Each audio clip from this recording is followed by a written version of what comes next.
Minnesota, it was an honor fighting alongside of you drivers to achieve this. And here you can see his thumbnail down there. This is the letter he's holding that Governor Walz signed into effect.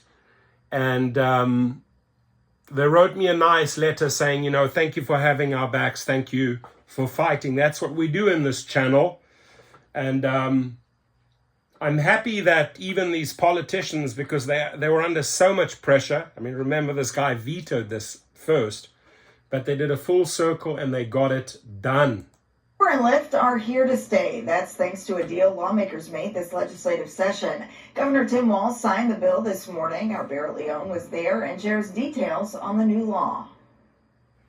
Lawmakers are calling it a win for everyone. You might remember all of this rideshare drama that started months ago after the Minneapolis City Council passed an ordinance to raise driver wages. You might remember Uber and Lyft threatened to leave the city and the state if that ordinance stayed put.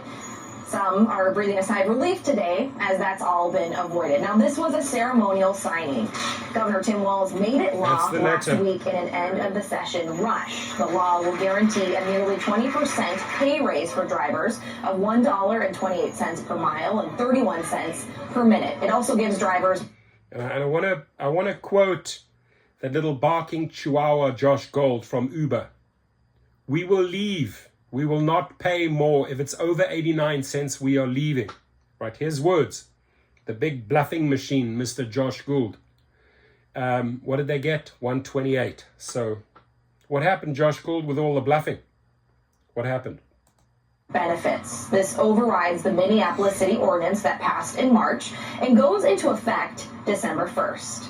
But victory belongs to everybody. This victory belongs to all Minnesotans. So thank you. A spokesperson with Uber says riders can expect pay increases, but the company will do whatever they can to keep it as low as possible. Again, those new rates go into effect December 1st. Reporting at the Capitol, Barrett Leone, WCCO News. Thank you for covering that. Well done to all of you. And any state that picks up the battle, right? Any drivers in any new state that begin a battle, I'm here. They were relentless. They sent me the updates. They sent me the links. They sent me copies of the letters. So it was always nice to see where are they. And we followed this from the very, very beginning. And I was emailing people and saying, keep the pressure up. Protest at the Capitol, draw these politicians into it, right? And I didn't even say it. I didn't have to say it. They did it. But I kept on pushing. More protests. You need more protests, right? The moment something doesn't go your way, show up at the Capitol. And you know what? These guys were hardcore.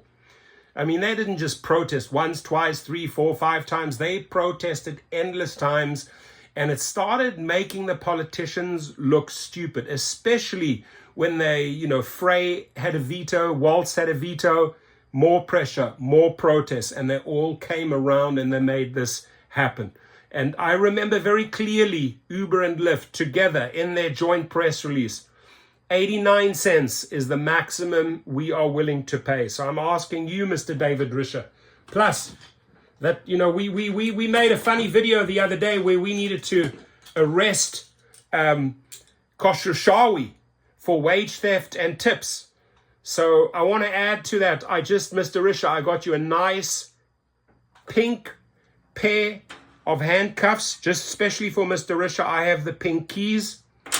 You need to be arrested, right? Because it's what you guys engaged in, wage theft and stealing monies from the drivers. So keep the pressure on.